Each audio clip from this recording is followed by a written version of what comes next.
Hello friends, શું ક્યારેય તમે ખજૂરની અંદર મલાઈ ઉમેરેલી છે? એકવાર ઉમેરી તો જોજો. બજારમાં હજારોની કિલો મીઠાઈ મળે છે, તેવી મીઠાઈ તમે ઘરે બનાવી શકો છો અને 100% ગેરંટી છે ફ્રેન્ડ્સ, તમે ક્યારેય પણ પહેલાં આ મીઠાઈ ખાધી જ નહીં હોય. ખૂબ જ સરસ ટેસ્ટી બનશે અને શિયાળામાં તો બધાએ ખાવી જ જોઈએ. તો સૌથી પહેલાં આપણે ગેસ ઉપર પેન રાખેલું છે, તેની અંદર એક મોટી ચમચી ઘી ઉમેરીશું. ઘી ગરમ થાય એટલે તેની અંદર આપણે બદામને સરસ ફ્રાય કરી લેવાની છે. આ રીતે ગેસની ફ્લેમ મીડિયમ રાખવાની છે અને સરસ બદામને થોડી વાર માટે ક્રિસ્પી કરી લેવાની છે. અહીંયા ફ્રેન્ડ્સ આપણે ડ્રાયફ્રૂટની અંદર કાજુ, બદામ અને પિસ્તા લીધા છે. તમને જે ડ્રાયફ્રૂટ પસંદ હોય તે તમે આની અંદર લઈ શકો છો, અથવા કોઈ પણ એક ડ્રાયફ્રૂટ પસંદ નથી તો તમે તેને સ્કીપ પણ કરી શકો છો. ખૂબ જ સરસ ટેસ્ટી વાનગી થશે તૈયાર. 3-4 મિનિટ આપણે બદામને સરસ ક્રિસ્પી કરી લીધી છે. તમે જોઈ શકો છો અહીંયા ગેસની ફ્લેમ મીડિયમ રાખવાની છે. જો બદામ વધુ લાલ થઈ જશે તો તે કડવો ટેસ્ટ કરશે, એટલે તમારે મીડિયમ ફ્લેમ ઉપર જ તેને સાતળવાની છે. હવે તેની અંદર આપણે થોડા કાજુના ટુકડા ઉમેરી દઈશું. કાજુ બદામ આપણે અહીંયા 50-50 ગ્રામ લીધા છે. તમે તમારી પસંદ અનુસાર વધુ ઓછા ઉમેરી શકો છો. કાજુ બદામ સતળાય છે ફ્રેન્ડ્સ, ત્યાં સુધીમાં તમારે શું કરવાનું છે? તમે ચેનલ ઉપર નવા છો, ચેનલ સબસ્ક્રાઇબ નથી કરી તો ઝડપથી જાઓ, ચેનલ સબસ્ક્રાઇબ કરી વિડીયોને વધુમાં વધુ તમારા ફ્રેન્ડ્સ ફેમિલી મેમ્બરમાં શેર કરી દેજો. અને મારી મહેનત ફ્રેન્ડ્સ તમને થોડી પણ પસંદ આવતી હોય તો પ્લીઝ ફ્રેન્ડ્સ ચેનલને સબસ્ક્રાઇબ કરવાનું તો ભૂલતા જ નહીં અને વિડીયોને એક લાઇક જરૂરથી કરી દેજો, જેથી મને મોટિવેટ કરી શકો તમે આગળ આવા અવનવા વિડીયો બનાવવા માટે. અહીં આપણે કાજુને વધારે ડાર્ક નથી કરવાના, તો કાજુ બદામને આપણે ફ્રાય કરી લીધા છે, તેને બાઉલમાં અલગ કરી દઈશું. હવે જે પેન છે તેની અંદર જ જે ઘી બચેલું છે તેમાં જ આપણે ખજૂર ઉમેરી દઈશું. તો અહીંયા મેં 300 ગ્રામ ખજૂર લીધો છે, જેના બી અલગ કરી લીધા છે. અને ખજૂર સોફ્ટ હોય તેવો જ ઉપયોગ કરવાનો છે, જેથી આપણી મીઠાઈ ખૂબ જ સરસ ટેસ્ટી બનીને તૈયાર થાય. તો અહીંયા આપણે 300 ગ્રામ ખજૂર ઉમેરી દીધો છે. હવે તેની અંદર આપણે 200 ગ્રામ આ રીતની ઘરની મલાઈ ઉમેરી દેવાની છે. અને કપથી માપીએ તો 1 કપ મલાઈ છે. જે ઘરમાં આપણે ફ્રેશ દૂધ આવે છે તેની ઉપર મલાઈ લાગેલી હોય તે મલાઈને આપણે સરસ ફેટીને લઈ લીધી છે. હવે ખજૂરને મલાઈમાં સારી રીતે શેકવાનો છે. આ રીતે હળવા હાથે આપણે મિક્સ કરતા જશું મલાઈને અને સરસ શેકી લેશું ખજૂરને. ગેસની ફ્લેમ અહીંયા મીડિયમ જ રાખવાની છે. મીડિયમ ફ્લેમ ઉપર આપણે સરસ શેકવાનો છે.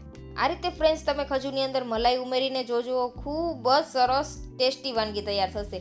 અને આ મીઠાઈ છે ફ્રેન્ડ્સ, તે તમને બજારમાં હજારો રૂપિયાની કિલોમાં મળે છે, પણ તમે તેને ઘરે નજીવા ખર્ચમાં તૈયાર કરી શકો છો.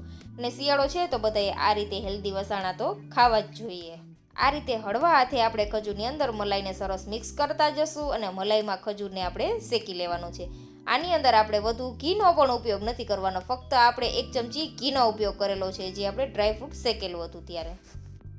બસ પછી આપણે ક્યાંય ખજૂરમાં ઘી ઉમેરવાની કાંઈ જ જરૂર નથી. અને આપણે જાડા તળિયાવાળું જ પેન લેવાનું છે અથવા નોનસ્ટિક પેન લેવાનું છે, એટલે ઘીની જરૂર જરા પણ નહીં પડે. અને ખજૂરને આપણે સરસ મીડિયમ ફ્લેમ ઉપર 5 થી 7 મિનિટ માટે મલાઈ સાથે સાતળી લેવાનો છે. અને ખાસ ધ્યાન રાખવાનું કે બધી પ્રોસેસ મીડિયમ ફ્લેમ ઉપર કરવાની છે. હાઈ ફ્લેમ ઉપર કરશો તો ખજૂર બળી જશે અને કડવો ટેસ્ટ કરશે. તે વાતનું તમારે ખાસ ધ્યાન રાખવાનું. ગેસની મીડિયમ ફ્લેમ ઉપર જ આપણે સાતળવાનો. ટોટલ ખજૂરને આપણે સાતળતા 5 થી 7 મિનિટ જેવો સમય લાગે છે. અથવા જો તમારું મિશ્રણ પેનમાં ચીપકતું હોય તો હજી તમે વધુ 5 મિનિટ માટે થવા દેજો.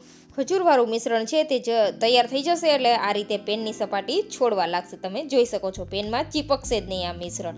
ત્યારે તમારે સમજવાનું કે અત્યારે મિશ્રણ આપણું પરફેક્ટ થઈ ગયું છે. તો ગેસની ફ્લેમ બંધ કરી દેશું અને 20 થી 25 મિનિટ માટે રૂમ ટેમ્પરેચર ઉપર તેને ઠંડુ થવા દેશું.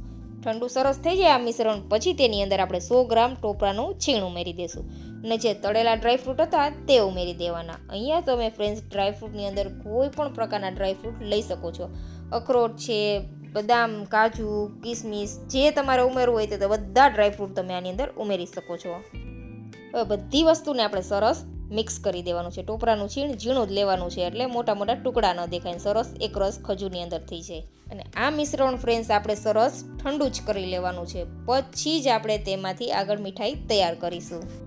તો આ રીતનું મેં કૂકી કટર લીધું છે. તમે કોઈ પણ પ્રકારનું ઢાંકણ પણ લઈ શકો છો. તેના ઉપર આપણે થોડું પ્લાસ્ટિક રાખી દઈશું અને પ્લાસ્ટિકને થોડું આપણે ઘી લગાવી દેવાનું છે, એટલે આપણું મિશ્રણ ચીપકે નહીં. હવે આ રીતે 1 થી 1.5 ચમચી જેટલું આપણે ખજૂરવાળું મિશ્રણ એડ કરી દઈશું અને મિશ્રણને આ રીતે ચમચીની મદદથી સરસ ફેલાવી દેવાનું છે.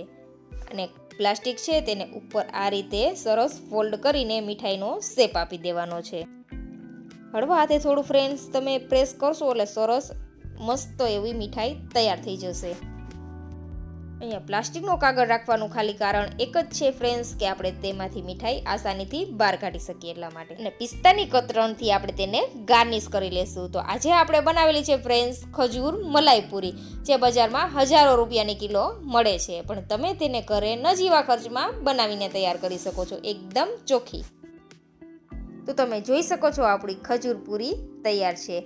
સેમ પ્રોસેસથી આપણે બીજી પૂરી પણ તૈયાર કરી લેશું. તમારી પાસે આવું મોલ્ડ ન હોય તો કોઈ ઢાંકણમાં પણ તમે આ પ્રોસેસ કરી શકો છો. તો અહીંયા આપણી ખજૂર પૂરી તૈયાર છે. માર્કેટ કરતાં અડધા ભાવમાં તમે મીઠાઈ ઘરે ચોખ્ખી તૈયાર કરી શકો છો ફ્રેન્ડ્સ. નાની નાની વસ્તુનું ધ્યાન રાખશો એટલે તમારી મીઠાઈ પરફેક્ટ બજાર જેવી જ બનશે.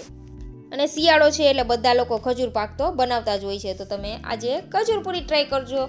ખૂબ જ યુનિક છે. એવું નથી કે મલાઈ ઉમેરેલી છે એટલે આ વસ્તુ ખરાબ થઈ જશે.